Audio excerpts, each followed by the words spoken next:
যিনি এখন দায়িত্বে আছে, অনেকে অনেকে বলতেছে যে উনি মুরব্বী মানুষ, কি করতেছে কি করবে। আপনি কি জানেন লোকটা কে আর তাকে নিয়ে এসেছে কে? একটা পাকা খেলোয়াড়। বঙ্গবন্ধুর মূর্তি যখন মোড়াল যখন ভাঙা হচ্ছিল, লোকেরা জিজ্ঞাসা করেছিল, স্যার ওনার মেয়ে চলে গেল 1:30টায়, বিকাল 5টা বাজতে বাজতে তো আর কেউ কোনো জায়গায় থাকছে না, সব মাটির সাথে মিশে যাচ্ছে। ওনার বাবার যে মূর্তি ভাঙে মানুষ, আপনি কিছু বলবেন না? কি বলবো? ওনার মেয়েকে জিজ্ঞাসা করে। এ কথার ওজন কেমন টের পাচ্ছেন? মানে সুতরাং কাঁচা লোক না, আমি পাকা লোক। কথা বলে কম, কাজ বেশি দেখাবে। এই জন্যে যারা কাজ করে না, শুধু মুখে ফোকর ফটর ফটর করে, এই মানুষগুলো ঝামেলা। 5 তারিখের পর থেকে এই 29 তারিখ পর্যন্ত পুলিশ ছাড়া যদি বাংলাদেশ চলতে পারে, ও আনসার ছাড়াও চলতে পারবে। আপনাদের অধিকারের বিরুদ্ধে আমি না, অধিকার আদায় করেন, বৈষম্য দূর করার জন্য, যেহেতু এই দেশটা স্বাধীন হয়েছে, করেন, কিন্তু সময় বুঝে তো। মানে এখনই শুরু করে দিয়েছেন, লোকটাকে কিছু গোছাতে দেবেন তো। কত ঋণ তার মাথার উপর আপনি রেখে পালিয়ে গেলেন, আপনি টের পাচ্ছেন? সেটা দাঁড়িয়ে আছে এখনো। তাকে একটু সময় দেন, সে একটু গুছিয়ে নিক। না, এখনই আমারে দেওয়া লাগবে, আসেন সামনে আসেন, আপনার বাহিনী তুলে দেওয়া হবে। এই জন্য বিশৃঙ্খলা যারা করছেন, আজ বিদ্রোহ ঘোষণা করছেন, আপনিও আল্লাহর মামলার আসামি। পারে নাই প্রথমে হিন্দুদের দিয়ে, হালে পানি নেয়নি, এরপরে প্রধান বিচারপতিকে দিয়ে একটা চেষ্টা চালিয়েছিল, আল্লাহ নষ্ট করে দিয়েছে। এরপরে এনেছে আনসার, এটা দিয়েও হবে না, কারণ যে আছে, আপনি বললাম না, কাঁচা খেলোয়াড় না, পেছনে অনেক কিছু আছে হেলান দেওয়ার মতো। আমার মোবাইলে সর্বোচ্চ কল আসলে আসবে, সর্বোচ্চ আসলে আমার মনে হয় তারেক জিয়ার পিএস অপু ভাইয়ের কাছ থেকে কল আসতে পারে, কারণ ওনার সাথে আমি 3 বছর ছিলাম জেলে। আর একটু বেশি আসলে গিয়াসউদ্দিন মামুন ভাইয়ের কাছ থেকে আসতে পারে, ওনার সাথেও ছিলাম 3 বছর। তাছাড়া আর উপরে তারেক জিয়া তো দেবে না। আর ডক্টর মোহাম্মদ ইউনূসের মোবাইলে কল আসে বারাক ওবামার কাছ থেকে, জো বাইডেনের কাছ থেকে, শি জিনপিং এর কাছ থেকে। টের পাচ্ছেন ওর খুঁটি কোন জায়গায় বাঁধা, ওর পেছনে কি ধাক্কা দেওয়া আছে দেওয়ালে? আপনি আন্দাজে লাফান, বাস্তবতা কিছু জানেন?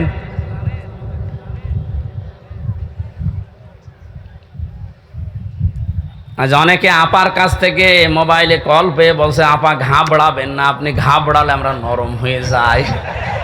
একটা পাগল, কোন জামানায়, কোন দেশে, কোন গর্তের ভেতরে আছে, ও টের পাচ্ছে যে লোকটা কি, যে লোকটা ভারতকে এই থ্রেট দিতে পারে, বেশি ঝামেলা করলে 7 সিস্টার উড়িয়ে দেব, তার পেছনে কি খুঁটি আছে আপনি জানেন না। ও যদি এই মুহূর্তে চাপ দিয়ে বলে যে ভারত যারে নিয়েছেন বধূ হিসাবে ফেরত দেওয়া লাগবে কালকের ভেতরে, কারণ এ কথা তো ওর কথা না, এ কথা ওকে বলাচ্ছে, ভারত বাধ্য হবে 24 ঘন্টার ভেতর ফেরত দিতে। 24 ঘন্টা লাগবে না, 24 মিনিটে ফেরত পাঠাবে। এইরকম একটা লোক, আর আপনি আন্দাজে এখান থেকে ফতোয়া দেন, বাবা ঘাবড়াবেন না, কিসের ঘাবড়াবেন না। আমি যেটা বোঝাতে চাচ্ছিলাম, যেহেতু সংস্কার আরম্ভ হয়েছে, আর এইটা করার জন্য ওনারা আন্দোলন করেছিল, সুতরাং সংস্কার খুব তাড়াতাড়ি করেন, নয়তো জালেমরা কিন্তু বসে নেই। ওরা একটা একটা করে ইস্যু তৈরি করবে, আবার অশান্ত করার চেষ্টা করবে। ডক্টর মোহাম্মদ ইউনূস বারবার বলছে, ভাইরা আমার সময় দিন, আমাকে কাজ করতে দিন, আপনাদের এই 17 বছরের জঞ্জাল আমি এই 17 দিনে শেষ করে ফেলবো, একটু সময় দিন আমারে। আর এর ভেতরে আমার কাজ চেয়ারে বসে কাজই করতে দেন না, খালি এইটা ওইটা ওইটা আমার বাড়ি ঘেরাও। তা আপনি ওনার বাড়ি ঘেরাও করে কি করবেন? ওনারে তো পেছনে যারা খুঁটি দিয়ে রেখেছে, তারা তো আর এই বাড়ি ঘেরাও কিছু মনে করে না। এই জায়গায় এই সমস্ত ছোটোখাটো কাজ করে আপনি টার্গেটে পড়ে যেন না। সংস্কার যখন চলছে, বাংলাদেশের যত ডিসি আছে, এসপি আছে, টিওনো আছে, ওসি আছে, যারা জালেমদের সহযোগী ছিল, সবাই না, যারা ছিল ইমিডিয়েট তাদেরকে এই মুহূর্তে বাধ্যতামূলক বাদ দিয়ে দিল।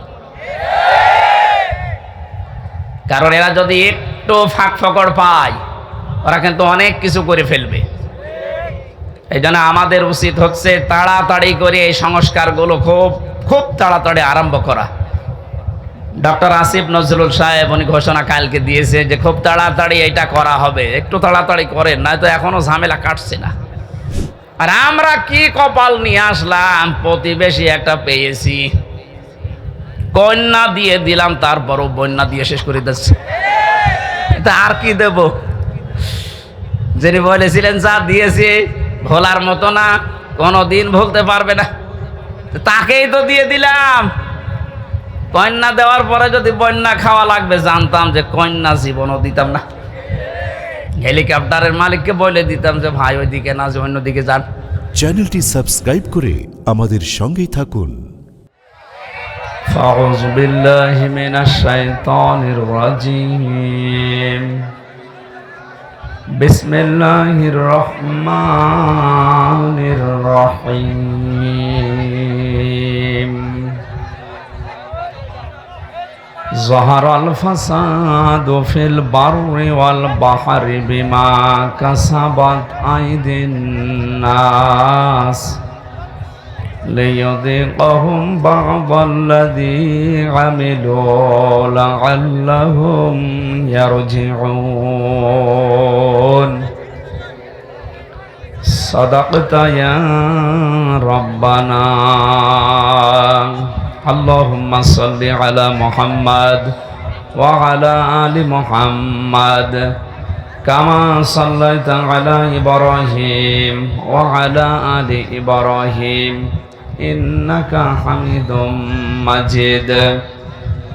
আল্লাহুম্মা বারিক আলা মুহাম্মাদ ওয়া আলা আলি মুহাম্মাদ কামা বারাকতা আলা ইব্রাহিম ওয়া আলা আলি ইব্রাহিম ইন্নাকা হামিদুম মাজিদ। নওগাঁ জেলার মান্দা থানার অন্তর্গত উত্তর পাড়ইন হাজিপাড়া মিলনের ইটভাটা এলাকাবাসী কর্তৃক আয়োজিত তাফসীরুল কোরআন মাহফিলের স্বনামধন্য সভাপতি জনাব শফিকুল ইসলাম বাবুল চৌধুরী, চেয়ারম্যান 5 নম্বর গণেশপুর ইউনিয়ন পরিষদ, সহ সভাপতি জনাব মাওলানা আমিনুল ইসলাম, জনাব আলহাজ মোহাম্মদ নাজমুল হক মিলন, জনাব মামুনুর রশিদ, আলহাজ লুৎফর রহমান, মাহফিলের প্রধান অতিথি বাংলাদেশ জামাতে ইসলামের শ্রদ্ধাভাজন আমির নওগাঁ জেলা শাখা জনাব খন্দকার মোহাম্মদ আব্দুর রকিব, বিশেষ অতিথি জনাব মোহাম্মদ আবু শিহাব মন্ডল, জনাব আব্দুর রউফ। আলোচনা রাখলেন যারা মাওলানা ইয়াসির আরাফাত, আব্দুল শুকুর সহ নাম না জানা সম্মানিত ওলামা ইকরাম। মঞ্চে বসা আছেন পরিচিত মুখ আপনাদের দেখতে পাচ্ছেন, শ্রদ্ধাভাজন ওলামা ইকরাম। সামনে বসা মুসলমান ভাইরা, পর্দার আড়ালের সম্মানিতা মা এবং বোনেরা, প্রাণপ্রিয় নওগাঁবাসী, আল্লাহর দরবারে শুকরিয়া জানাচ্ছি যে বিশাল একটা পাথর আমাদের বুক থেকে আল্লাহ নামিয়ে দিয়েছেন। নিয়ামতের শুকরিয়া আদায় করলে নিয়ামত আল্লাহ বাড়িয়ে দেয়। ওয়াইদ তাআযানা রাব্বুকুম লাইন শাকারতুম লাযিদান্নাকুম ওয়া লাইন কাফারতুম ইন্না আযাবি লাশাদীদ। আল্লাহ তাআলা বলেন যদি নিয়ামতের শুকরিয়া আদায় করো, লাযিদান্নাকুম, লামে তাকিদ নুনে সাকিলা, অবশ্যই আমি আল্লাহ এটা বৃদ্ধি করে দেব। এখন প্রশ্ন হচ্ছে নিয়ামতের শুকরিয়া আদায় করা লাগে কি করে?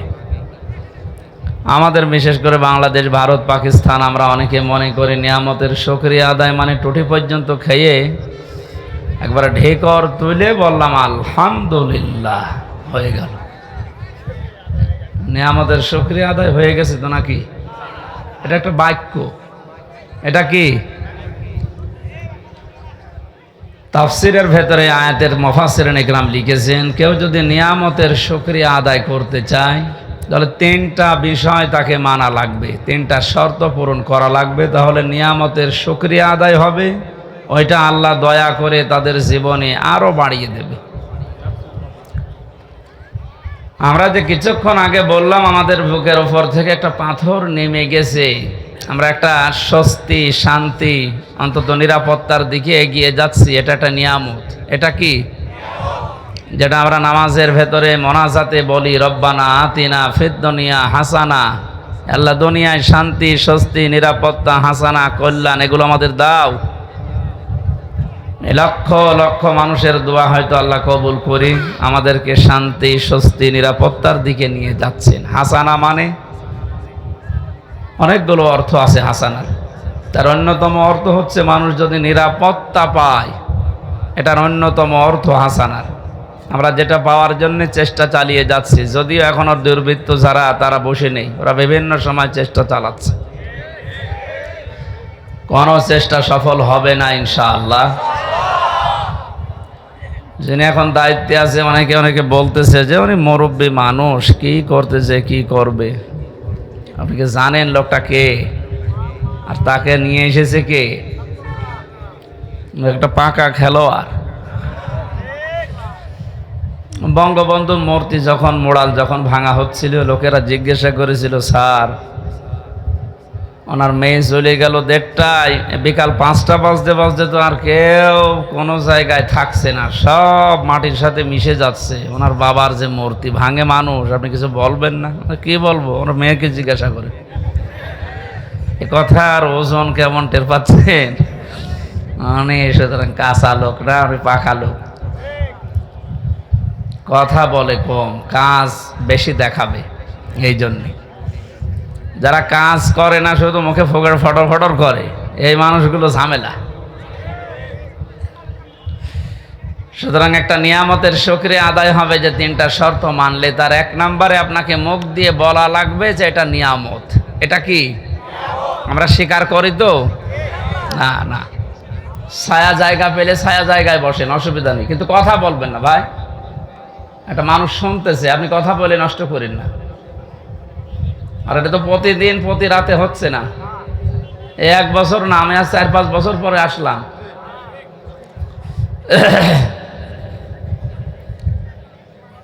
ডাইরেক্ট ফতোয়া দিচ্ছে, আর লোকাচুরি করে লাভ নেই। কোরআনে কারিমের কথা যদি কেউ বাধা দেয়, দুনিয়ার একটা বিষয় তো আছেই, আখেরাত তার ধ্বংস, এবং তাকে আল্লাহ দুনিয়ায় কিছু দেখাবে। আমি আজকেও আসার সময় বাংলাদেশের গোয়েন্দা বিভাগের প্রধান যিনি, উনি কথা বলছিলেন যে আপনি সারা দেশে উন্মুক্তভাবে কোরআনের কথা যে ফোর্সে আল্লাহ দিয়েছেন ওই ফোর্সে বলবেন, কোনো বাধা নেই, কোনো নিষেধ নেই, কোনো অনুমতি নেই। কেউ যদি কিছু বলে, সে যেই হোক, শুধু আমার একটু জানাবেন, বাংলাদেশের যেখানেই থাক ওর ঠ্যাং ভেঙে ফেলবো। কিন্তু 2টা কথা উনি জানিয়েছেন। 1 নম্বরে যেখানেই মাহফিল করবেন, কমিটিকে বলবেন তারা যেন মেয়েদের জায়গাটা আলাদা রাখে, ওখানে যেন পুরুষ মানুষ ঝামেলা না করে। 2 নম্বরে ওনাদের যে নিরাপত্তা, বিশেষ করে শারীরিক কোনো ঝামেলা হলে ওই জায়গাতে ওইরকম পোশাক পায়খানা টয়লেটের ব্যবস্থা যেন করা লাগে সামর্থ্য অনুযায়ী। এই 2টা মানবেন, বাকি কোরআনের আলোচনায় কোনো বাধা নেই। আজকে আলোচনাটা যারা বাধা দিয়েছেন, আমি 3 জনের নাম পেয়েছি। কোন জায়গায় যেন আলোচনা হওয়ার কথা ছিল, পাড়ইল, এটা পাড়ইল না? যারা বাধা দিয়েছেন আমি ওনার কাছে তাদের নাম ডিটেলস লিখেছি, দিয়ে দেব। শুধু এলাকায় থাকা না, দেশেও থাকতে পারবেন না।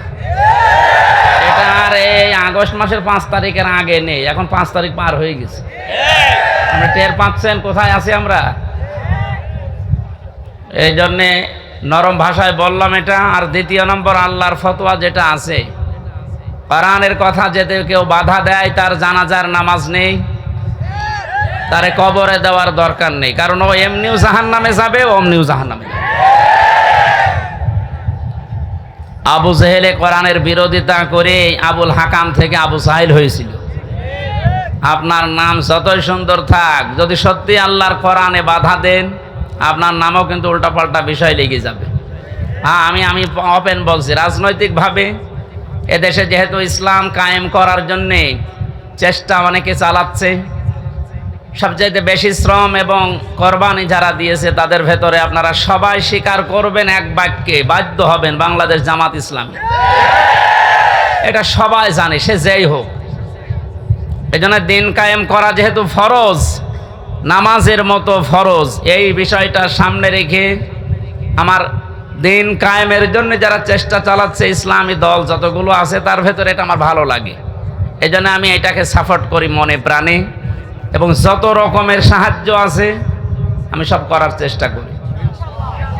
দ্বিতীয় নম্বর বিষয়, এইটা তো আর রাজনৈতিক অনুষ্ঠান না, প্রচলিত যে রাজনীতি, এমনিতে রাজনীতি ফরজ, কিন্তু কোরআনের, কিসের? কোরআনের রাজনীতি করা ফরজ। 903টার উপরে আয়াত আল্লাহ ডাইরেক্ট ইনডাইরেক্ট মিলে দিয়েছেন, ওটা ফরজ না হলে এত কথা দিত না। যেহেতু প্রচলিত যে রাজনীতির কথা আমরা অনেকে বুঝতেছি 53 বছরে, ওই রকম একটা অনুষ্ঠান এটা না, এটা একটা এবাদত।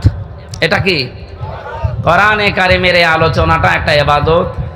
আর এবাদত, এখানে সব মানুষের মতের পথের লোক আমরা এসেছি এবাদতটা বোঝার জন্য। কোরআনের তাফসির লিখে দিয়েছেন, আমরা তাফসির এখানে কথা বলবো, কোনো দিকে টেনে না, কোনো দিকে চেপে না, আমি আল্লাহর দিকে তাকিয়ে কথা বলি, ওইভাবে বলবো ইনশাআল্লাহ। আমাদের আসল উদ্দেশ্য আল্লাহ যেন আমাদের পরিবর্তন করে দেন। নিয়ামতের শুকরিয়া আদায়ের যে বিষয় শর্তগুলো বললাম কোরআন দিয়ে, 1 নম্বরে স্বীকার করবেন আপনি যে এটা নিয়ামত। কি অবস্থায় ছিলাম আপনি নিজেও জানেন, আমিও জানি।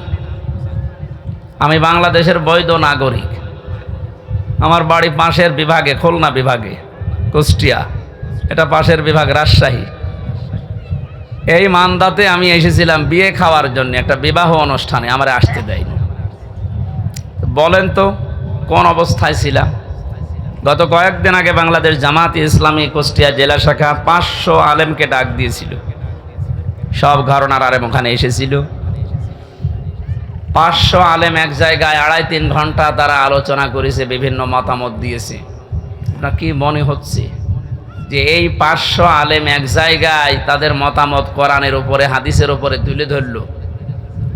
আগস্ট মাসের 5 তারিখের আগে 500 না, 5 জন এক জায়গা হওয়া সম্ভব ছিল? কি বলতো যে এখানে গোপন ষড়যন্ত্র হচ্ছে, জঙ্গি তৎপরতা এই জায়গায় চালু হচ্ছে। যেখানে 5 জন হলে এরকম উল্টাপাল্টা নাম দিয়ে দিতেন, সেখানে 500 হয়ে গেল, কই কিছুই তো হইল না। এই জন্য ভুক্তভোগী আপনি না, চেয়ারম্যান বলছিলেন না যে আমি জেলে ছিলাম, ভুক্তভোগী যেহেতু আমরা 2 জন, এখানে আরো যারা আছেন, আমরা টের পাচ্ছি যে কি হয়ে গেল। সুতরাং এটা নিয়ামত, আপনি স্বীকার করেন আর না করেন, এটা কি? আরে নিয়ামত সবার জন্য না। কোরআনে কারীম জানিয়েছে, ওয়ানুনাজ্জিলু মিনাল কোরআনি মা হুয়া শিফাউন ওয়া রাহমাতুল লিল মুমিনিন ওয়া লা ইয়াজিদুজ যালিমিনা ইল্লা খাসারা। আল্লাহ পাক বলেন, হে নবী, কোরআন নাজিল করার ধারাবাহিকতায় এমন এমন বিধান আমি দিয়েছি যেটা যদি পালন করা যায় মুমিনদের জন্য রোগ মুক্তির কারণ হবে, শেফা হবে। সময় যখন আল্লাহ আমাদেরকে দিয়েছেন এ নিয়ামতের শুকরিয়া আদায় করার জন্যে, কোরআনে কারীম যদি সত্যি আমরা আয়োজন করতে পারি এই জমিনে, বিশ্বাস করতে পারেন যত রকমের রোগ আছে, মানসিক, শারীরিক, ইমানের, দুনিয়া এবং আখেরাতের সব রোগগুলো কন্ট্রোল করার ক্ষমতা কোরআনের আছে। ওটা দেখা দরকার। কোরআনের ওই ঔষধ অ্যাপ্লাই না করার কারণে 53 বছরে বহু আইন দিয়ে মুক্ত করার চেষ্টা চালিয়েছে চোর, কিন্তু চোর মুক্ত হয়েছে। চোর যাই ছিল এই 17 বছরে আরো বেড়েছে। এক একজন যে কত বড় বড় চোর এখন ধরা পড়ছে। দরবেশের মতো মানুষ যদি এত টাকা চুরি করতে পারে, দরবেশ বাদ দিয়ে যেগুলো আছে এগুলো তো কত কিছু করিস বলেন। 36,000 কোটি টাকা ঋণ করেছে লোকটা, অথচ 32,000 কোটি টাকা খরচ করে পদ্মা সেতু বানিয়েছে। শুধু ওর টাকায় যদি এখন সরকার তার রাষ্ট্রীয় কোষাগারে জমা আনতে পারে, ওই রকম সেতু আরো বানিয়ে টাকা বেঁচে যাবে। তাও তো এটা সাধারণ মানুষ না, এটা দরবেশ। দাঁড়ি দেখেছেন? এখন নাই, নেই, এখন নমো।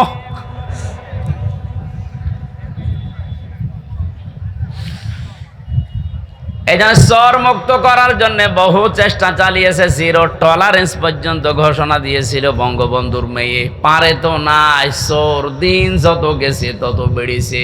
কারণ চোর মুক্ত করার জন্য যে ঔষধ দরকার এ 53 বছরে পড়ে নাই।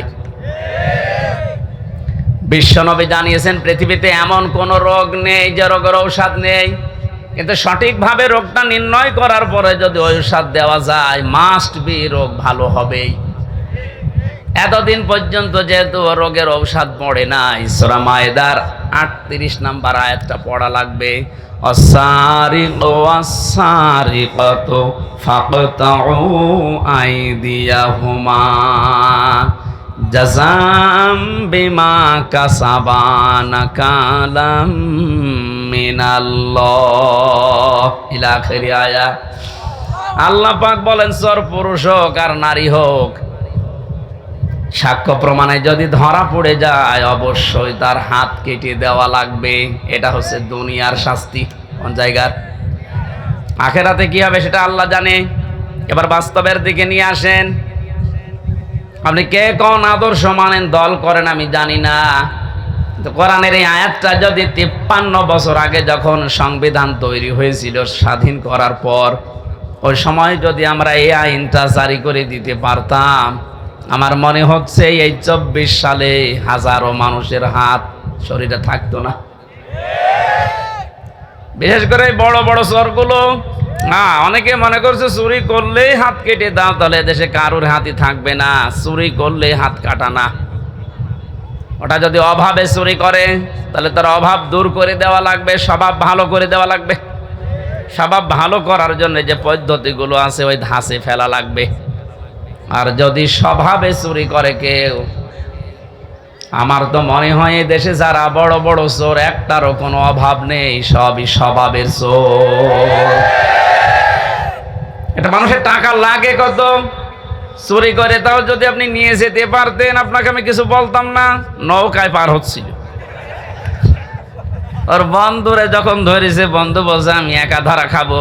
ওই যে আল্লাহর ওলি কোনটা, ওই যে সালমান এফ রহমান, ওর দাড়ি গো, এগুলো দাড়ি কেটে ফেলিস।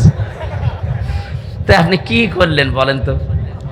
এখন এই যে ডিম খাচ্ছেন উপর দিয়ে নিচ দিয়ে, আরো তো জায়গা মতো পড়েননি। আমাদেরকে যে সমস্ত জালেমদের হাতে দিয়েছিলেন, আপনাদেরকেও যদি ওই রকম সামনে কেউ পড়ে যায়, ডিম দেখবেন জায়গায় দিয়ে দেবে। এই যে হাতের আঙ্গুল নখ তুলে ফেলে, এগুলো রিমান্ডে দেখাচ্ছিল যে আমরা যে এইভাবে নখ তুলি। তো এইরকম লোক জালেম শুধু ওদেরই, আর জালেম নেই, এখনো আছে। এই জন্যে আপনার কিছুই হয়নি। এই আয়াতটা যদি কার্যকর থাকতো আপনি চুরিও করতে পারতেন না, আজ আপনার উপরে ডিম খাওয়া লাগতো না। কোরআন নাজিল করার ধারাবাহিকতায় যেহেতু বিভিন্ন ঔষধ আছে, এগুলো এখন সব জায়গায় প্রতিষ্ঠিত করা দরকার। তাহলে জান্নাত, মিনি জান্নাত আপনি বাংলাদেশেই দেখতে পাবেন। এই জন্য এই নিয়ামতে সবাই আনন্দিত না। ওয়ালা ইয়াজিদু যালিমিনা ইল্লা খাসারা। হে নবী, জালেমদের জন্য কোরআনে কোনো ঔষধ নেই। কোরআনের যত সুন্দর কথায় তাদেরকে শোনান, তাদের শুধু ক্ষতি বৃদ্ধি হবে, রাগ হবে।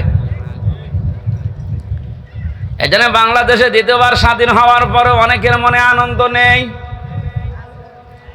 কিছু মানুষের মনে এখনো পর্যন্ত দুঃখ, এখনো তাদের ক্ষতি বৃদ্ধি হতে আছে। দিন যত যাবে জালেমের কোনো সুসংবাদ নেই, ও আরো প্যাচে পড়বে।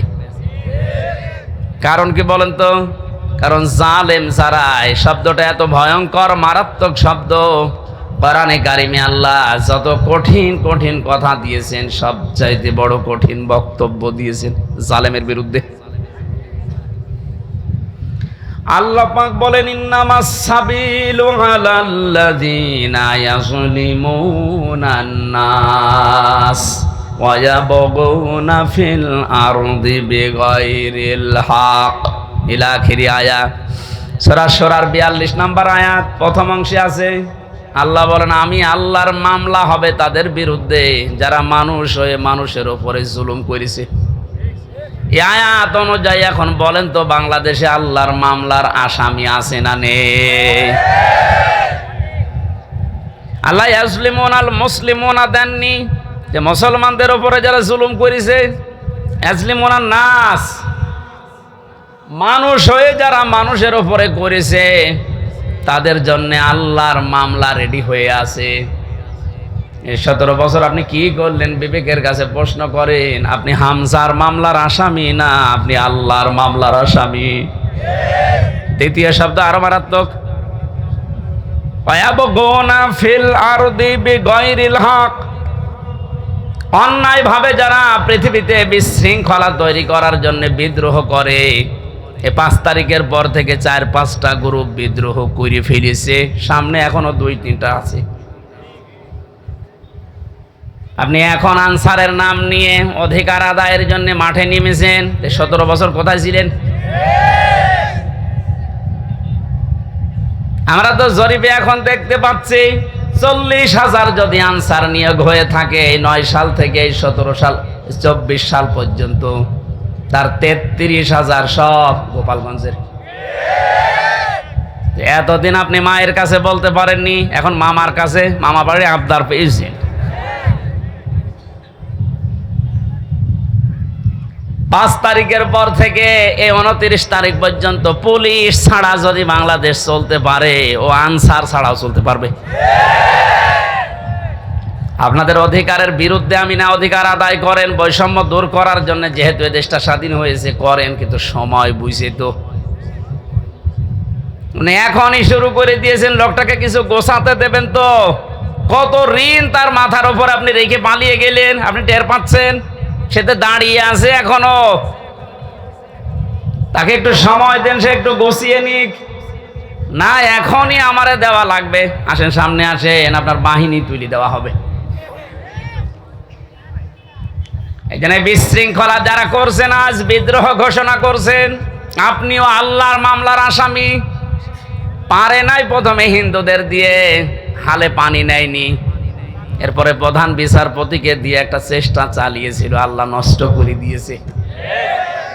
এরপরে এনেছে আনসার, এটা দিয়েও হবে না, কারণ যে আছে, আপনি বললাম না কাঁচা খেলোয়াড় না, পেছনে অনেক কিছু আছে হেলান দেওয়ার মতো।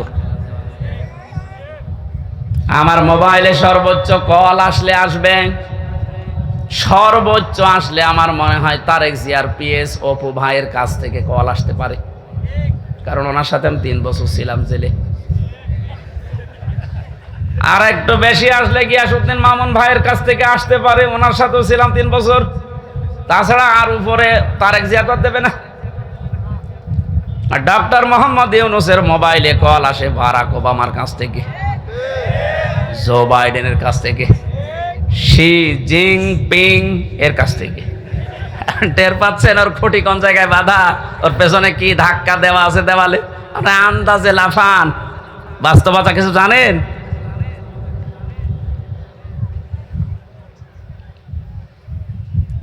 আজ অনেকে আপার কাছ থেকে মোবাইলে কল পেয়ে বলছে, আপা ঘাবড়াবেন না, আপনি ঘাবড়ালে আমরা নরম হয়ে যাই।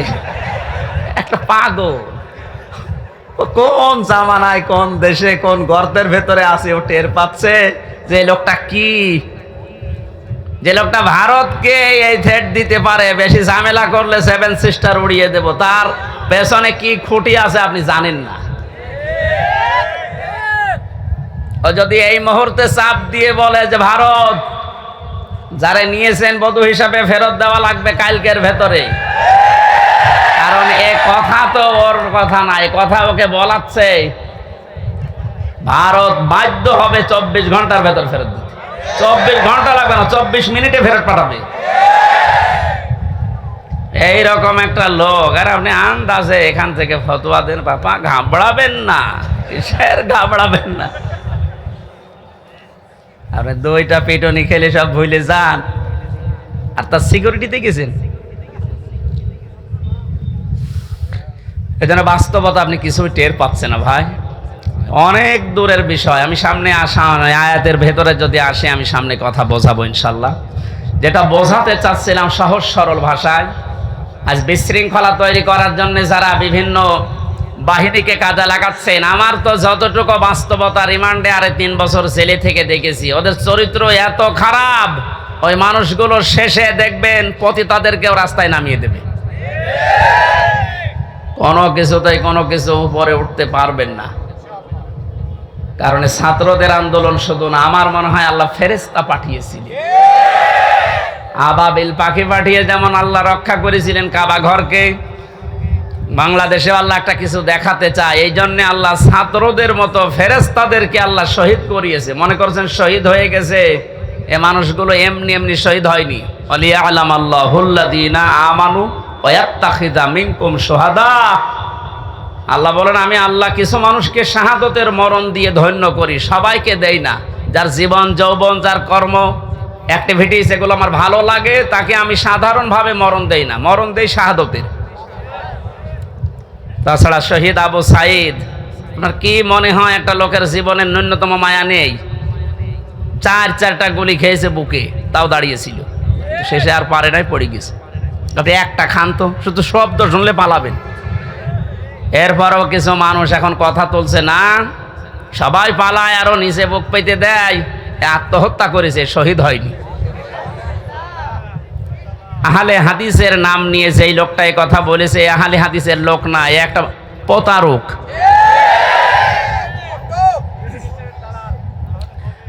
আহলে হাদিসের এই যে রাজশাহীর গদাগাড়ির অধ্যাপক মজিবুর রহমান, ওনার সাথে আমি উমরায় ছিলাম রমজানে। কি উনি আহলে হাদিস না?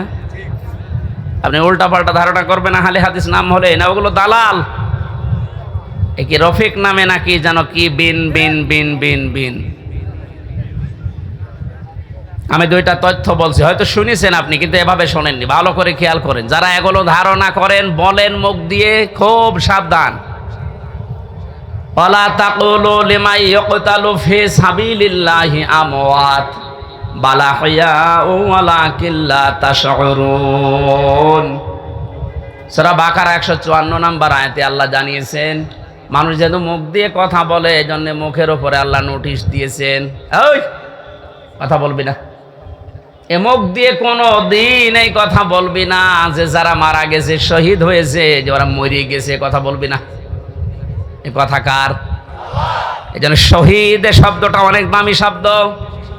যারা শহীদ হয়েছে, জালেমের জুলুমের সামনে নিজের বুক পর্যন্ত দিয়েছে, জীবন পর্যন্ত দিয়ে যারা শহীদ হয়ে গেল, ওদেরও আমাদের মতো জীবনের মায়া ছিল, কিন্তু মানবতাকে বাঁচাতে দেওয়ালে পিঠ থেকে গেছে, শেষ পর্যন্ত না পেরে জীবন দিয়ে গেল। এ মানুষগুলোকে আপনি মরে গেছে কখনো বলতে যাবেন না। আল্লাহ বলেন বালা হইয়া, আরে ওরা জীবিত, ওয়ালাকিন লা তাশউরুন, কিন্তু তোরা টের পাস না। এরপরে মানুষ যেহেতু হৃদয়ে কল্পনা আনতে পারে, ধারণা করতে পারে, এজন্য আল্লাহ ধারণার উপরে নোটিশ দিয়েছে, ওয়ালা তাহসাবান্নাল্লাযীনা কুতিলু ফি সাবিলিল্লাহি আমওয়াতা বাল আহইয়াউন ইনদা রাব্বিহিম ইয়ারযাকুন। সূরা আলে ইমরান 169 নম্বর আয়াত। তাফসীরে ফি জিলালিল কোরআনের ব্যাখ্যাটা ব্যাপক লেখা আছে, আমি সামারাইজ করে বলছি। আল্লাহ বলেন, ওই ধারণাও করবি না, যারা আমি আল্লাহর জন্য জীবন দিয়ে গেল, এরা মারা গেছে, এরকম ধারণাও করবি না, বরং তারা জীবিত এবং আমি আল্লাহর কাছে তারা রিজিক পায়। জোরে বলেন সুবহানাল্লাহ। এজন্য বড় কঠিন সতর্ক থাকা লাগবে এই বিষয়গুলোতে। অনেক জালেম পর্যন্ত এখন উঠে পড়ে লেগেছে শান্ত দেশকে অশান্ত করার জন্যে। আপনি কিন্তু হামজার মামলার আসামি থাকবেন না। আমরা যদিও এই জালেমদের বিরুদ্ধে, ওরা যেমন 50টা মামলা বলেছিল আমারে দেবে, আমরা 100টা দেবো এখন, কিন্তু আপনি তার আল্লাহর, আমার হামজার মামলার আসামি থাকছেন না, আপনি সরাসরি আল্লাহর মামলার আসামি হয়ে যাচ্ছেন। আপনার দুনিয়াও শেষ, আখিরাত তো শেষই। এরপরও অনেকে বলে হুজুর মাফ করে দিলে কি না, জালেমদের মাফ করলে মজলুমের উপরে অবিচার হয়। কারণ আপনি তো ওই জায়গায় পড়েননি, তাই এ কথা বলছেন। 18 কোটি মানুষ যদি এদেশে মাফ করে দেয়, আয়না ঘরের সাথে যারা জড়িত ছিল, ব্যারিস্টার আরমানের বউ তাকে মাফ করবে? আপনার কি মনে হয় যে আন্দাজে বললে মাফ করে দেবে? আপনি থেকে দেখেন তো, স্বামী ছাড়া 8 বছর। আরে ভাই, একটা মানুষকে আপনি যদি মেরে ফেলতেন তাহলে তার বউটা অন্য জায়গায় বিয়ে করতে পারত। এক কথা বলছেন না কেন? আর আপনি এমন জায়গায় রাখেন, এই জন্য আয়না ঘর মারা বানিয়েছে। আমার মনে হয় ওটা ধ্বংস করে ফেলা লাগবে না, ওটা রেখে দেন, ওটা টুরিস্ট প্লেস হিসাবে রেখে দেন। মানুষেরা ওইটা দেখতে যাবে আর সামাম পৃথিবীর মানুষ জানবে যে এই বাংলাদেশে একটা জালেম ছিল।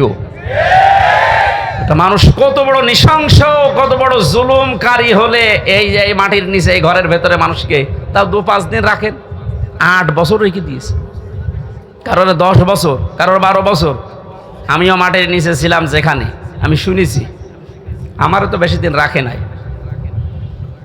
কি যে মানুষের একেবারে সহ্যের বাইরে চলে যায় ওই জায়গাটা।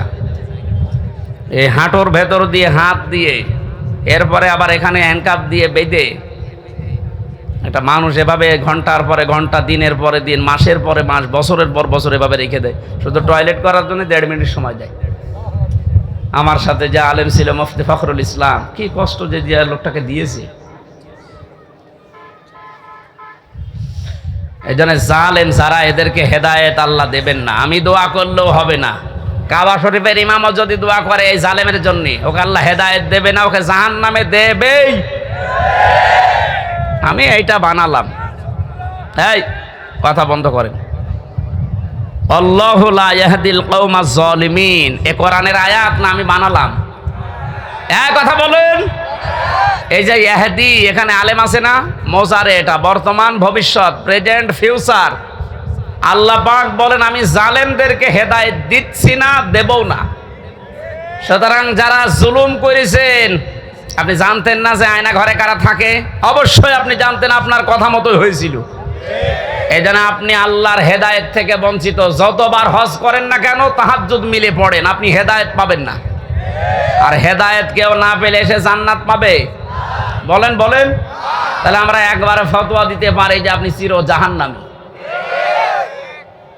নাকি বেশি বলে ফেললাম? না না, আমি যা পড়েছি তাই বলছি। কারণ জালেমদেরকে আমি দোয়া করলো, আল্লাহ হেদায়েত দিচ্ছে না, দেবে না। কিয়ামতের ময়দানে আল্লাহ পাক 2 শ্রেণীর মানুষকে নবীর হাত থেকে হাউজে কাউসার খেতে দেবেন না। কয় শ্রেণী? 1 নম্বরে যারা ইসলামের ভেতরে নতুন নতুন বিষয় ঢুকিয়েছে, বেদাত বলে যারে, এদেশে সবচাইতে বেশি এটা। আমার তো ভয় হয় এই কারণে যে বাংলাদেশের হাজারো মুসলমান আমরা নবীর উম্মত দাবি করছি, কিন্তু এই বেদাত করার কারণে আল্লাহর নবীর হাত থেকে পানি পাবো না। 2 নম্বরে যারা জুলুম করে এবং জালেমের যারা প্রশংসা করে, তার সাহায্য করে, সহযোগী হিসাবে কাজ করে, এরা নবীর হাতের হাউজে কাউসারের পানি পাবে না। আপনি এই হাদিসটা এবার বাংলাদেশে মিলান। কত হাজি জালেমের সহযোগী, জালেমকে ভালোবাসে, সাপোর্ট করে, এই কারণে নবীর হাতের ওয়ারিশ হিসাবে সে পানি পাবে না। এরকম মানুষ হাজি দেশে নেই। আপনার দুনিয়াও শেষ, আখেরাতও শেষ। আপনি কি করলেন? এখন আর ফিরে আসার সময় আপনার আর নেই। আপনি যা করেছেন এর হিসাব আপনাকে দেওয়া লাগবে, কারণ আপনি একেবারে সীমানার বাইরে চলে গেছেন। যে সমস্ত পাপের কারণে আল্লাহ দুনিয়ায় শাস্তি নাজিল করে, তার ভেতরে অন্যতম পাপ, মানুষ যখন সীমা লঙ্ঘন করে ফেলে, তখন আল্লাহ 8 প্রকার শাস্তি দুনিয়ায় দেয়। আমি একটা একটা করে কোরআন দিয়ে ওইদিকে যাবো ইনশাল্লাহ। আপনারা আছেন তো ময়দানে? নিয়ামতের শুকরিয়া আদায় যদি করতে চান, তাহলে মুখ দিয়ে বলেন যে হ্যাঁ, এটা নিয়ামত। এটা বিশাল একটা পাথর বুকের উপর থেকে আল্লাহ নামিয়ে দিলেন, এটা কি? কিন্তু যারা স্বীকার করছে না, এখনো অনেক জালেম নেই যে স্বীকার করছে না, এখনো পর্যন্ত এই দুর্বিসন্ধিতে লিপ্ত আছে। 2 নম্বরে নিয়ামতের শুকরিয়া আদায় করার শর্ত হচ্ছে আপনার মনের ভেতরে একটা আলাদা আনন্দ আপনি অনুভব করবেন, যেটা সত্যি আমরা পাচ্ছি, সবাই পাচ্ছে। এত বড় জুলুম বিদায় নেওয়ার পরেও যদি আপনার মনের ভেতরে আনন্দ না আসে, শান্তি না লাগে, নবীজি হাদিসের ভাষায় পড়েছি, মানুষের এই পশমগুলো তখন খাড়া হয়ে যায়। বাম স্তনের 2 আঙ্গুল নিচে যে গোস্তের টুকরা আছে, ওই টুকরাটা লাফালাফি করে। আমার তো 5 তারিখের পর থেকে যে আনন্দ, এমনিতেই কোরআনের এবং হাদিসের এই শব্দগুলোর সাথে আমার বুক এবং হাত পশম সব মিলে যাচ্ছে। আমি দেখতে পাচ্ছি এখনো অনেকের মেলছে না। এই কথা বলছেন কেন? 3 নম্বরে নিয়ামতের শুকরিয়া আদায় হবে যে উদ্দেশ্য নিয়ে আপনি ওটা কায়েম করেছিলেন, ওটা একেবারে সর্বশেষ জায়গায় পৌঁছিয়ে দেওয়া। এদেশে সমন্বয়ক যারাই ছিল ছাত্র আন্দোলনের অধিকাংশগুলোর এখন কথা আমি শুনতে পাচ্ছি।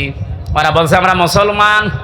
কালকে একজনের বক্তব্য দেখলাম ঢাকাতে, ওরা বলছে আমরা বাংলাদেশে যত জেলায় থানায় সমন্বয়ক ছিলাম আমাদের উদ্দেশ্য ছিল এই যত রকমের বৈষম্য আছে সব আমরা দূর করে সমান সমান করে দিতে চাই। এটা আল্লাহ চাই। কথা বলেন না কেন? আমরা যেহেতু 96% মুসলমান এই দেশে, দল মত আমরা যাই করি না কেন, 53 বছর তো দেখলাম যে মানুষ চালালে কেমন লাগে না, দেখি নাই? বাবা চালিয়েছে কেমন লাগে আমরা দেখেছি, স্বামী চালিয়েছিল কেমন লাগে আমরা দেখেছি, চাচা চালিয়েছে যেভাবেই হোক দেখেছি, বুবু চালিয়েছিল, ভাবি চালিয়েছে। শুধু এখন দেখতে বাকি আছে কোরআন দিয়ে দেশ চললে কেমন দেখা যায়। আপনি সমন্বয়ক যত আছে আমার মনে হয় যদি 500 জন থাকে 498 জন এই কথা বলতে বাধ্য হবে যে আমরা বৈষম্য দূর করার জন্য আন্দোলন আরম্ভ করেছিলাম, আর এটা দূর করার জন্য কোরআন ছাড়া অন্য কোনো নিয়ম দুনিয়ায় নেই। অন্য নিয়ম আসলে আবার বৈষম্য শুরু হবে। কোরআনে কারিমে কোনো বৈষম্য আছে? নেই। নেই যে এটার প্রমাণ কি? আফালা ইয়াতাদাব্বারুনাল কুরআন ওয়ালাউ কানা মিন ইনদি গায়রিল্লাহি লাওয়াজাদু ফীহি ইখতিলাফান কাসীরা। এটা বৈষম্য বিরোধী আয়াত। আল্লাহ পাক বলেন সূরা নিসার 82 নম্বর আয়াতে আছে 5 পারার 10 পৃষ্ঠার 3 নম্বর লাইনে রব্বুল আলামিন বলেন কি হয়েছে তোদের আমার কোরআন নিয়ে কেন চিন্তা ভাবনা করো না? আমি কোরআনে এমন কোনো বক্তব্য দেইনি যে একটার সাথে আরেকটা মেলে না। আল্লাহর কোরআনে আপনি এমন কোনো বক্তব্য পাবেন না যে আজকে দিলাম এই 2 দিন পরে ওইটার সাথে আর আগের কথার মিল নেই, এমন কোনো বক্তব্য কোরআনে আছে? আরো জোরে বলেন। সুতরাং এই দেশে যে বৈষম্য সত্যি সত্যি আমরা দূর করে নিয়ামত যে এটা প্রমাণ করতে চাই। সময়ের এখন সবচাইতে বড় দাবি হচ্ছে আল্লাহর কোরআনকে এখন এই দেশে কায়েম করা। এইটার বিরুদ্ধে আছেন কারা? হাত তোলেন তো।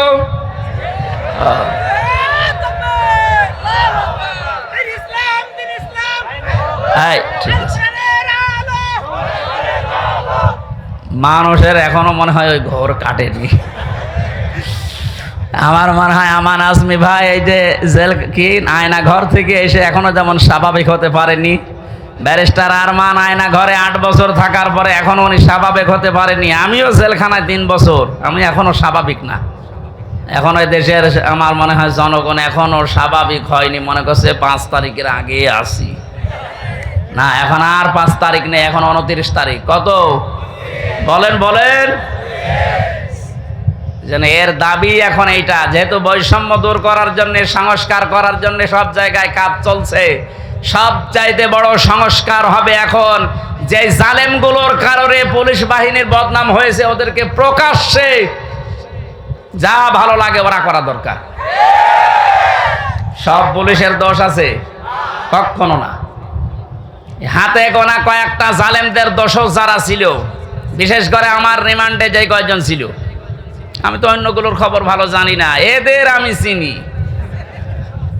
আমি আকিজ গ্রুপে চাকরি করতাম, আদ্দিন হাসপাতাল। এই শয়তানরা আমারে তুলে নিয়ে টাকা খাবে বলে ওই মালিককে এখন এই 5 তারিখের আগেও টাকা নিয়েছে। আমার মামলার আয়োজক ছিল মিজানুর রহমান, এই মাদারীপুরে ট্যাকের হাটে বাড়ি। এরে খুঁজে বেড়াচ্ছে, যদি পায় এরে পিটিয়ে মেরে ফেলবে। আমার কুষ্টিয়াতে আমাদের সামনে 14 জন মানুষকে একদিনে মেরেছে, 5 তারিখে একদিনে। দারোগা সাহেব আলী, কুষ্টিয়ার মানুষ যদি ওর চেহারা পায় কি যে করবে মানুষ, কারণ যারা মারা গেছে সব আমার বাড়ির আশপাশে।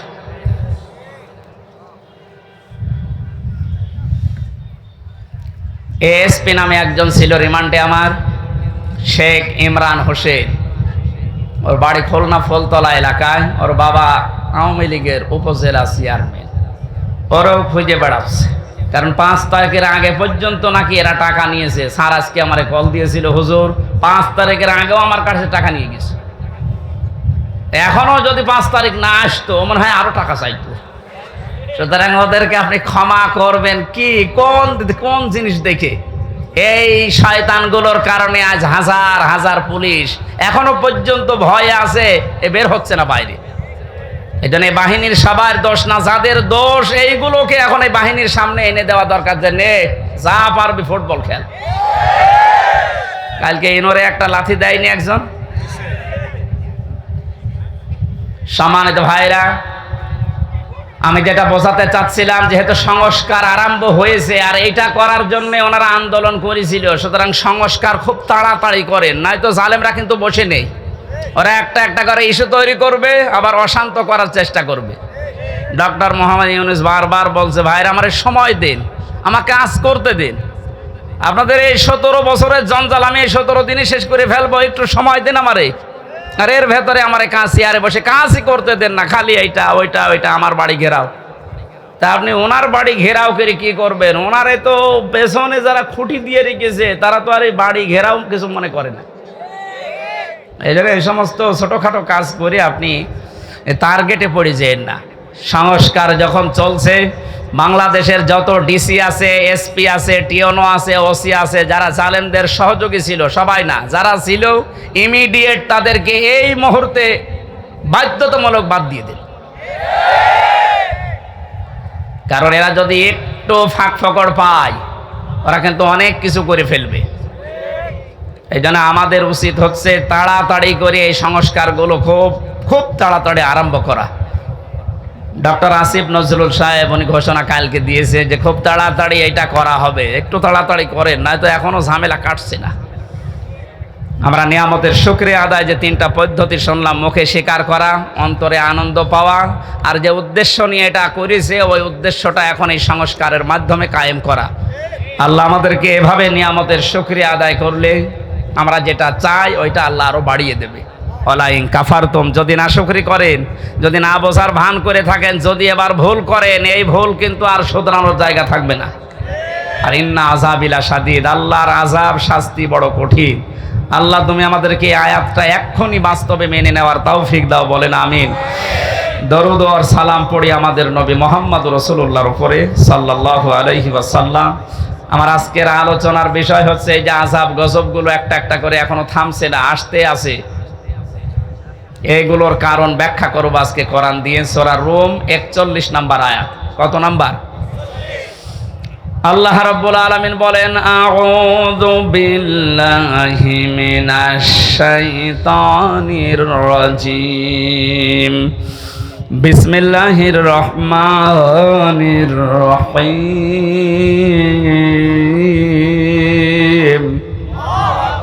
ظهر الفساد في البر والبحر بما كسبت أيدي الناس ليذيقهم بعض الذي عملوا لعلهم يرجعون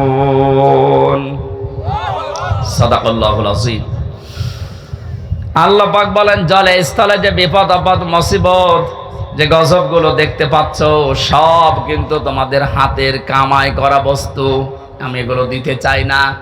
ওমা আসাবাকুম মিন মুসিবাতিন ফাবিমা কাসাবাত আইদিন নাস ইলা আখিরি আয়া।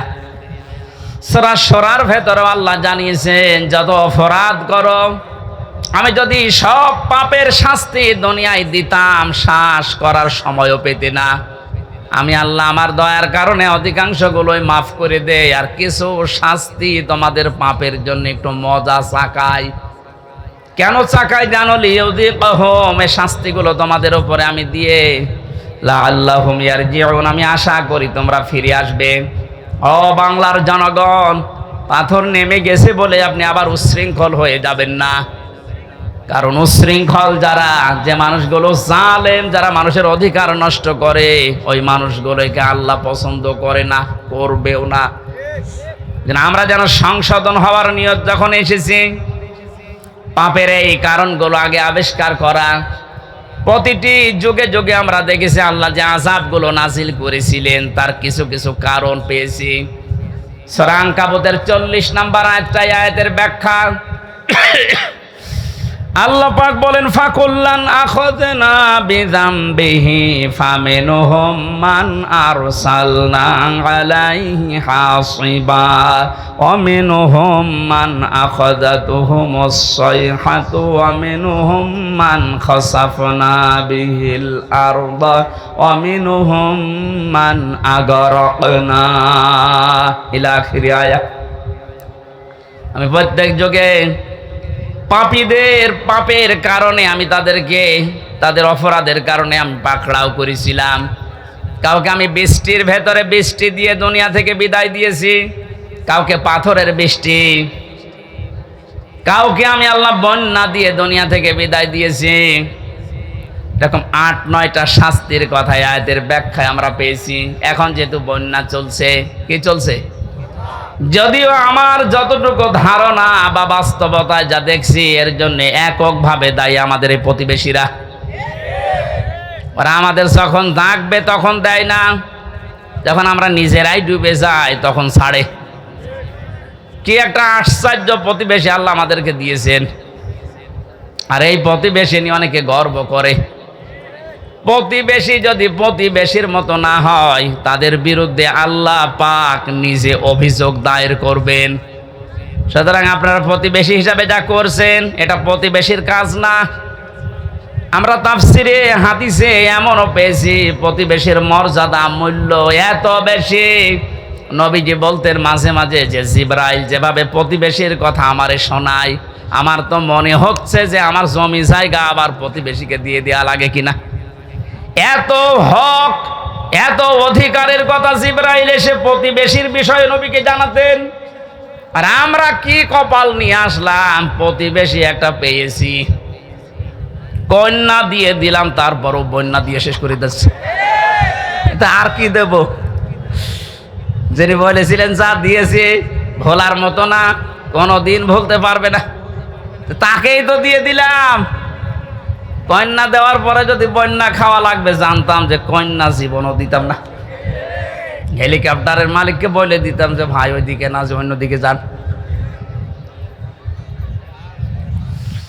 প্রতিবেশী আপনারা কিন্তু টার্গেট হয়ে যাচ্ছেন আল্লাহর। তারপরও যেহেতু প্রতিবেশী, আপনাদেরকে আহ্বান জানাচ্ছি, আপনাদের মানবিক যে দিকগুলো আছে একটু ফুটিয়ে তোলেন। কি অবস্থা এই 12-13টা জেলার, যে অবস্থা দেখতে পাচ্ছি সহ্য করার মতন। আমার যেহেতু অনুষ্ঠানগুলো বিভিন্ন প্রান্তে নেওয়া আছে, এই জন্য সবসময় আমি যেতেও পারছি না। অর্থনৈতিকভাবে যতটুকু আমার সামর্থ্য আছে আমি চালাচ্ছি কাজ। বাংলাদেশ জামাতে ইসলামী কুষ্টিয়া জেলা শাখার পক্ষ থেকে ওনারা খরচ করে যাচ্ছে। আমি আহ্বান জানিয়েছি, আমার জেলার ভেতরে যারা আছেন, সঠিকভাবে যদি এই মানভাষী মানুষকে কিছু দিতে চান, অন্যের হাতে দিলে হয়তো 2 নাম্বারই হতে পারে। আমার যতটুকু বাস্তবে দেখা, এদের হাতে দেন, সঠিক জায়গায় পৌঁছিয়ে যাবে, যাচ্ছেও তাই।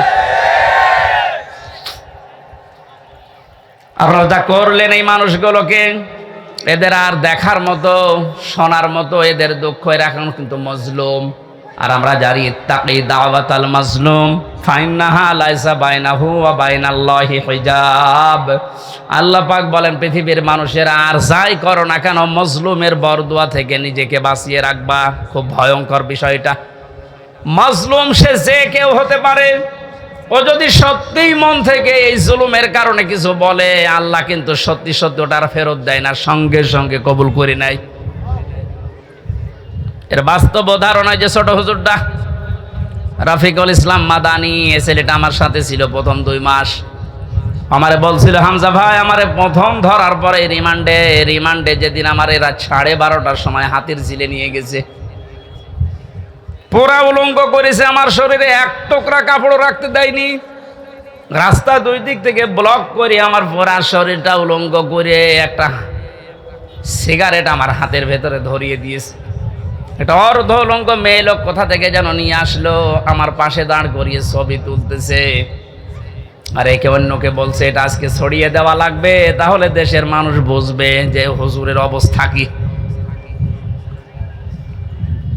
মানে বলছে, আমি একজনকে জিজ্ঞাসা করলাম এক এসআইকে যে আপনারা যা করলেন আমার সাথে, এটা কি সত্যি ডিবির হারুন স্যার জানে? ওই এসআই বলছে জানে না, মানে ও হারুন স্যারই করাচ্ছে। বলছে আমি এত অসহায় হয়ে গেলাম ওই সময়, মুখ থেকে আমার বের হয়ে গেল, আল্লাহ যা করলো তুমি তো দেখলে, যেই লোকটার নির্দেশ মতো এগুলো করছে তারে তুমি একটু দেখো। আল্লাহ ঠিক দেখেছে। ছোট হুজুরকে যা করেছিল আল্লাহ দুনিয়ায় থাকতে ওরে দেখিয়েছে 3 ইঞ্চি, রাস্তায় বের হতে পারে না। মহিলারা পর্যন্ত নাকি এখন জিকির করছে 3 ইঞ্চি 3 ইঞ্চি। কি কোথায় নামিয়েছে আল্লাহ দেখলেন। এই জন্য রেকর্ড হচ্ছে, এই জন্য যারা প্রতিবেশী আছেন খুব সতর্ক থাকেন। মাজলুমের দোয়া কিন্তু আল্লাহ ফেরত দেবে না। আপনি যদি বলে কয়েও দিতেন যে এই 8 ঘন্টা 10 ঘন্টা পরে আমি পানি ছাড়বো, তাও তো আমি একটু বসিয়ে নিতে পারতাম। রাতের বেলা ঘুমিয়ে আসে আর পানি দিয়ে আপনি ভাসিয়ে দিলেন। কত মানুষ এই ভেসেই মরে গেছে। আমার ভাইরা, এই যে বন্যা জলোচ্ছ্বাস এগুলো আসার প্রেরণে যে কারণগুলো পেয়েছি আমরা, কোন জাতির ভেতরে যদি মুনাফিকি বেড়ে যায়, উপরে ফিটফাট ভেতরে সদরঘাট, আর এই চরিত্রের মানুষ আমার জানা মতে বাংলাদেশে বেশি। এই 15 বছরে কত আলেম পর্যন্ত মুনাফিক হয়ে গেছে। আল্লাহ এমনিতে এই বিপদগুলো দেয় না। আমিনহুম মান আখাযাতুহু সাইহা, তার উপরে আল্লাহ পাথরের বৃষ্টি নাজিল করে। তাফসীরের ভেতরে পড়েছি, আয়াতের ব্যাখ্যা করতে গিয়ে হযরতে শুআয়ব আলাইহিস সালামের ঘটনাটা ফি জিলালিল কোরআনে আছে। ওয়া ইলা মাদিয়ানা খাহুম শুআয়বা ক্বালা ইয়া কওমি ইবুদুল্লাহা মা লাকুম মিন ইলাহিন গায়রু, ইলা আখির আয়াত। আল্লাহ পাক বলেন, মাদায়েন শহরে হযরতে শুআয়বকে তার ভাইদের কাছে আমি পাঠিয়েছিলাম। তিনি মাদায়েনে, হযরতে শুআয়ব মিশরের মাদায়েন আইকা এই এলাকায় বাস করতেন। ডাক দিয়ে বললেন, আমার জাতির লোকেরা, তোমরা আল্লাহর ইবাদত করো, তিনি ছাড়া ইলাহ এটা আর কেউ নেই। ইলাহ মানে, ইলাহ শব্দের 4টা প্রধান অর্থ আমি এই আয়াতের তাফসীরে পেয়েছি। এক নয়, ভালো করে শোনেন। এই জন্যই তাফসীর মাহফিলে আসতে হয়। আলেমগুলো খেলা করার জন্য এখানে বসে নেই, ওনারা জানে না। এই গুরুত্বপূর্ণ কাজ বাদ দিয়ে ওনার মতো মানুষেরা যদি মোস্তফা আমিন বসে থাকতে পারে, আপনি কি হয়েছেন বলেন তো? ইলাহ শব্দের যে ব্যাখ্যা দিচ্ছে এবার নিজের জীবনের সাথে মিলাবেন। আল্লাহ রাব্বুল আলামিন জানিয়েছেন প্রতিটি নবীর যে দাওয়াতের পদ্ধতি ছিল, আমি কিছু কিছু কোরআনে কোট করেছি। তার ভেতরে শুআয়ব আলাইহিস সালাম একজন। তিনি জাতির লোকদেরকে বলেছিলেন, জাতির লোকেরা আল্লাহর ইবাদত করো, তিনি ছাড়া ইলাহ নেই। কি নেই? আমরা যেহেতু নবীর ওয়ারিস, নাকি মানেন না? এক কথা বলেন না কেন? আমি তো প্রথমেই বলেছিলাম রাজনৈতিকভাবে আমি একটা দলকে ভালোবাসি, সাপোর্ট করি, সহযোগিতা করি, কিন্তু এটা তো ওইটা না। আমি জাতির লোককে এখন বাঁচাতে চাই, ওইরকম মন নিয়ে কথা বলছে। আমি নবীর ওয়ারিস হিসাবে এখন দায়িত্ব পেয়েছি। আল্লাহ পাক যে জানিয়েছে নবীদের এই কাজ ছিল, আমরা নবীর ওয়ারিস হিসাবে আমাদের একই কাজ। ওনারা যেটা বুঝিয়েছিল ওইটাই বোঝাচ্ছে, জাতির লোকেরা আল্লাহ ছাড়া কারো ইবাদত করা যাবে না, তিনি ছাড়া কোনো ইলাহ নেই। কি নেই? আরো জোরে বলেন। ইলাহ শব্দের ব্যাখ্যা বললাম কয়টা? 4টা। বলেন বলেন। 1 নম্বরে ইলাহ মানে আল্লাহ পাক বাদ দিয়ে আইন তৈরি করার ক্ষমতা কারো নেই, এই জন্য আল্লাহ ইলাহ। আল্লাহ কি? এটা যতদিন পর্যন্ত আপনি না মানবেন আমি দাওয়াত দিতেই থাকবো আপনাকে, কারণ আপনি এখনো পর্যন্ত ক্লিয়ার না।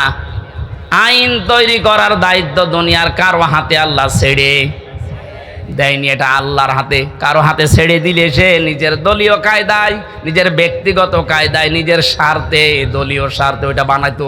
কথা বলেন না কেন? আল্লাহকে ওই রকম এই কথা বলেন। আল্লাহ রাব্বুল আলামিন যেন সবার জন্য উপকার হয় এমন আইন তৈরি করেন, এই জন্য আইনের বিষয়টা আল্লাহ কাউকে ছেড়ে দেয়নি। রব্বুল আলামিন বলেন, হে নবী, মানুষেরা হয়তো আপনাকে মাঝে মাঝে জিজ্ঞাসা করতে পারে, ইয়াকুলুনা হাল্লানা মিনাল আমরি মিন শাইইন কুল ইন্নাল আমরা কুল্লাহু লিল্লাহ। সূরা আলে ইমরানের 154 নম্বর আয়াতের মাঝের অংশে আছে, 4 নম্বর পারার 9 নম্বর পৃষ্ঠা 3 নম্বর লাইনে। এরপরে আপনি ফতোয়াবাজি করেন, দেখে নেন কা যান। আল্লাহ বলেন, মানুষ যদি জিজ্ঞাসা করে যে আইন তৈরি করবো, আমাদের কোনো ক্ষমতা, কোনো অধিকার, পাওয়ার আছে? আল্লাহ বলেন, আপনি ফতোয়া দেন যে না, এটা শুধুমাত্র আল্লাহর দায়িত্ব। কার?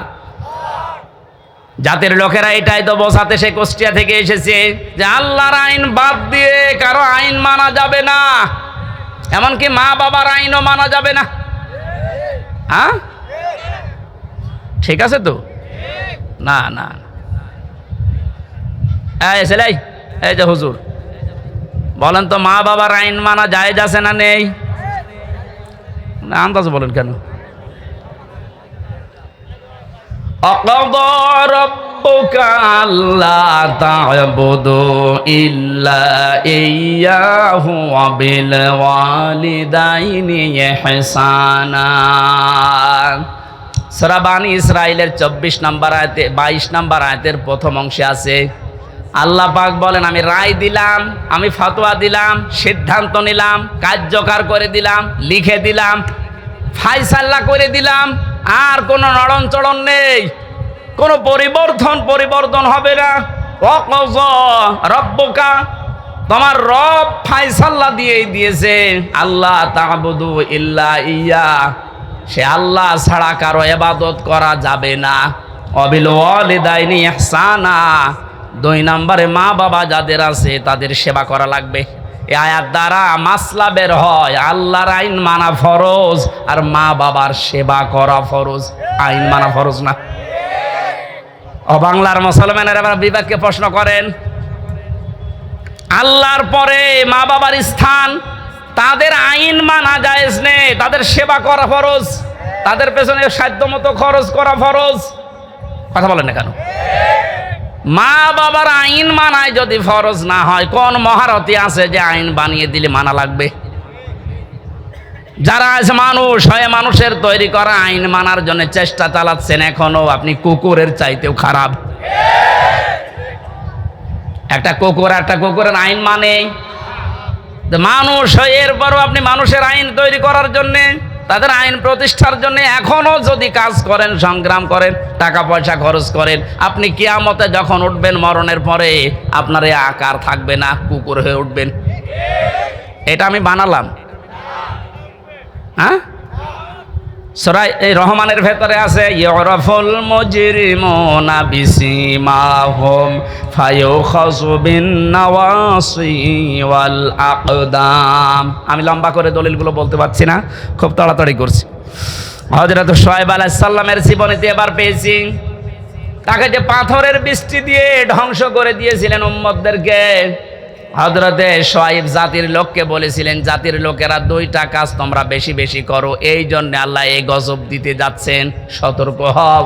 ফাউফুল কাইলা ওয়াল মিজানা ওয়ালা তাবখাসুন নাসা আশিয়াআহুম ওয়ালা তুফসিদু ফিল আরদি বা'দা ইসলাহিহা ইলা আখিরি আয়াত। 1 নম্বরে জাতির লোকের ভেতরে এই কাজটা বেশি ছিল, তারা ওজনে কম বেশি করত। কিসে? ওজন মানে শুধু দাড়ি পাল্লার ওজন বলেন না, পৃথিবীর প্রতিটি জিনিসের ওজন আছে, আপনার বিবেকের ওজন আছে। এই যে চেয়ারে বসেছি, চেয়ারের ওজন আছে। যারা এই যে লেখাপড়া করায়, মাস্টার, শিক্ষক, ওস্তাদ মুআল্লিম তাদেরও ওজন আছে, তারা নেওয়ার সময় তো বিভিন্ন জায়গা থেকে জ্ঞান ভালোই অর্জন করেছে, এই যে মাস্টার, কিন্তু দেওয়ার সময় আর ঠিক মতো ছাত্র ছাত্রীদের দিতে চায় না, তখন বলে প্রাইভেট পড়া লাগবে, কোচিং করা লাগবে। কোরআনে কারীম যেন আমাদের নাম নিয়ে আয়াতটা আল্লাহ নাযিল করেছেন, ওয়াইলুল লিল মুতাফফিফিন আল্লাযীনা ইযা ক্তালু আলান নাসি ইস্তাওফুন। আল্লাহ বলেন ধ্বংস হয়ে যাক ওই দোকানদারগুলো যারা ওজনে কম বেশি করে। এখানে শুধু দোকানদার উদ্দেশ্য না, দুনিয়ায় যে যেখানে আছে ওই জায়গায় নেওয়ার সময় ঠিক মতো নেয়, দেওয়ার সময় যারা কম দেয়, এই মানুষগুলো এই আয়াতের ভেতরে শামিল। তাদের ধ্বংস কামনা করছে কে? যে যে জায়গায় আছে আমাদের ওজন যেন কম বেশি না হয়। আর জাতির ভেতরে ওজনের স্তর ঠিক নেই। ধনীরা অপরাধ করলে ওজন একরকম হয়, গরিব মানুষ অপরাধ করলে ওজন আর এক রকম হয়। নিজের দলীয় লোক অপরাধ করলে ওজন বিচার একরকম হয়, আর অন্য দলের লোক যদি অপরাধের নাম গন্ধ না শুধু শোনে, সন্দেহ করে বিচার অন্যরকম হয়। এই জন্যে তো গজব এসেছে। 2 নম্বরে আল্লাহ বলেন দুনিয়া শান্ত হয়ে যাওয়ার পরে কেউ যেন বিশৃঙ্খলা করার চেষ্টা করো না, যেটা এখন দিন দিন বাড়ছে। এই জন্য আমরা সাবধান হব। এই 2টা কাজ যদি সমাজে দেশে জারি হয়ে থাকে, আপনি শুধু না আমিও বাঁচতে পারবো না। এই জন্য আমাদের সতর্ক হওয়া লাগবে। আল্লাহর গজব নাজিল হওয়ার জন্য যে শাস্তিগুলোর কথা, যে কাজগুলোর কথা, আল্লাহ আমাদের এই কাজ থেকেই বিরত থাকার তৌফিক যেন দান করেন। আপনি কার জন্য ওজনে উল্টা পাল্টা করে বিবেককে বিসর্জন দিয়ে, বাম হাতের ইনকাম দিয়ে উল্টা পাল্টা করে টাকা পয়সা আপনি ইনকাম করে রেখে যাচ্ছেন? কার জন্য বলেন? যার জন্য রেখে যাচ্ছেন আপনি একটু ওই জালেমগুলোর দিকে তাকাতে পারেন না? যারাই করেছিল এই যে নাম দেখেন না, এক একটা ভিসি বানাতে 50 লাখ টাকা নিয়েছে, এক একটা কলেজের মাদ্রাসার অধ্যক্ষ বানাতে 20 লাখ টাকা নিয়েছে শুধু মন্ত্রী, বাকিগুলো তো আরো আছে। এই মহিলা ধরা পড়ার পরে কত লাথি গোতা কিল ঘষি আর গাইল তো আছেই। কি করলো সে? না 8-10 বছর 15 বছর একটু শান্তি পেয়েছে, মন মতো কাজ করেছে, এখন সারাটা জীবন মানুষের ঘৃণা বরদোয়া আর অপমান নিয়ে বেশি থাকা লাগবে। যে যেখানে আসি ওজনটা ঠিক করে নাই তো কিন্তু শাস্তি আল্লাহ দিতে 10 বছরও লাগবে না, 10 সেকেন্ডই যথেষ্ট। 8টা শাস্তির কথা আমরা তাফসীর থেকে লিখেছি। হযরত হুদ আলাইহিস সালামের জাতির লোকেরা যে অপরাধ করত তাদের জন্য যে শাস্তি আল্লাহ দিতেন, যেহেতু আমরা মুহাম্মদুর রাসূলুল্লাহর উম্মত, আমাদেরকে বিশ্বনবী জানিয়েছেন 2টা কাজ থেকে বিরত থাকবা, নয়তো আল্লাহর গজব আযাব অন্যান্য নবীদেরকে যেভাবে ঘিরে ধরেছিল। আমি দোয়া করেছিলাম, আল্লাহ আমার উম্মতকে একবারে ধ্বংস করে দিও না, এই জন্যে আসে না। কিন্তু যদি এগুলো ব্যাপক হারে আরম্ভ হয়, আল্লাহর গজব নাজিল হতে কিন্তু বেশি সময় লাগবে না। আমাদের এই হাতের কামাইগুলো আমরা বন্ধ করব, বিশেষ করে ওজনটা। আর সব জায়গায় ওজনে কম বেশি করা হচ্ছে। আমরা চেয়ারে বসে ওজনালা কথা বলতে পারি না, আর 15 বছর তো পারি নাই। এখান থেকে একবার হুজুর এদিকে বলেন না ওদিকে বলেন না, ঠিক করেন। তো কি ঠিক করব? ঠিক করতে করতে তো আমরা চলে গেছি গর্তের ভেতরে। কেন্দ্রীয় মসজিদের ইমাম যিনি বাইতুল মুকাররম, তাকান তার দিকে। এই লোকটা পর্যন্ত যদি দালাল হয়ে যায় তো এদেশে আর কার দিকে ভরসা করবেন? অপমান করে আল্লাহ বিদায় দিয়েছেন। যত রকমের ক্ষতি হয়েছে বাংলাদেশে ইসলামের এবং মুসলমানদের, বিশেষ করে ইসলামপন্থী ওদার যারা, তাদের সবচেয়ে বেশি আমার মনে হয় ক্ষতি হয়েছে দালালপন্থী আলেমগুলোর কারণে। কারণ নেক্সট সূরাতে ধোঁকা দিত এরা মানুষকে, আর আমাদেরকে মাঝে মাঝে জেলখানার ভেতরে ফতোয়া পাঠাতো। এত বেশি বোঝার দরকার কি? দেশে হুজুর আর নেই, হুজুর আছে ওইভাবে চেপে রাখার অভ্যাস আমার নেই। যা পড়েছি যা বুঝেছি ওটা কোরআনে যে ফোর্সে আল্লাহ দিয়েছে ওটা বলতেই থাকবো মরণ পর্যন্ত। আল্লাহ এমন কোন গণা, এই ওজনটা আমরা যেন প্রত্যেকে ঠিক করি। কোনো জায়গায় যেন বিশৃঙ্খলা না হয় চেপে ধরবেন। যে যেখানে আছেন বিশৃঙ্খলা তৈরি হওয়ার আশঙ্কা থাকলেই ওরা যদি ডালে ডালে চলে আমাদেরকে পাতায় পাতায় চলা লাগবে, যে স্বাধীনতা কিন্তু আবার হারিয়ে যাবে। আল্লাহ বাস্তবতায় তুমি আমার কোরআনের আয়াত যেভাবে নাজিল করেছো ওইভাবে বোঝার তৌফিক দাও। আল্লাহুম্মা আমিন। লা ইলাহা ইল্লা আনতা সুবহানাক ইন্নী কুনতু মিনাজ জালিমিন। সারাটা জীবন অপরাধ করে জীবনটা নষ্ট করে ফেলেছি। নবীরা যে দাওয়াত দিয়েছিল যে আল্লাহ পাক ছাড়া কারো ইবাদত করা যাবে না, ইলা তুমি ছাড়া আর কেউ নেই, এটা জাতির লোককে বোঝার তৌফিক তুমি দাও। তুমি আইনদাতা, তুমি রক্ষাকারী, তুমি প্রতিপালনকারী, তুমি আমাদের উকিল অভিভাবক। এই কথাগুলো তুমি আমাদের প্রত্যেকের অন্তরে বদ্ধমূল করে দাও। এই আয়োজনে যদি সওয়াব দিয়ে থাকো আল্লাহ কোটি কোটি গুণে বাড়িয়ে দাও। মুহাম্মদুর রাসূলুল্লাহর রওজায় পৌঁছিয়ে দাও। যত মানুষ কবরে আছে আল্লাহ কবরবাসীদেরকে তুমি নিজ গুণে ক্ষমা করে দাও। কখন কার মরণ চলে আসে জানি না। রব্বুল আলামিন দেশটা যেহেতু মুক্তভাবে কথা বলার পরিবেশ ফিরিয়ে দিয়েছো, মুক্তভাবে তোমার আইন মানা যায় এরকম একটা পরিবেশ তুমি তৈরি করে দাও। প্রত্যেকের অন্তর তোমার হাতের ভেতরে। আজ যারা অনেকে ষড়যন্ত্রের শিকার হয়ে এখনো পর্যন্ত যারা উল্টাপাল্টা ধারণায় আছে এই মানুষগুলোকে বুঝ দাও। আল্লাহ তাআলা শয়তান তো বসে নেই, ওর কাজ চালিয়ে যাচ্ছে, এদের যেন শান্ত না থাকে, তোমার আইনের পরিবেশ যেন না থাকে। অনেকে বিভিন্ন কায়দায় চেষ্টা চালিয়ে যাচ্ছে, তাদের হেদায়েত কামনা করছি। যদি না থাকে আল্লাহ তুমি তাদেরকে ধ্বংস করে দাও। মা বোনদেরকে পর্দায় থাকার তৌফিক দাও, স্বামী সোহাগিনী বানিয়ে দাও। সবচাইতে বড় দোয়া আল্লাহ, এই দেশটা এখন বড় ঋণ, তুমি সব ঋণ পরিশোধ করার তৌফিক আমাদেরকে দান করো। এই দেশটা তুমি মেহেরবানি করে উপরে তুলে দাও। তোমার আইন দিয়ে চলছে এটা দেখে মরার তৌফিক আমাদেরকে দান করো আল্লাহ। কত আলেম এখানে এসেছে আল্লাহ, আলেমদেরকে তুমি কবুল করো।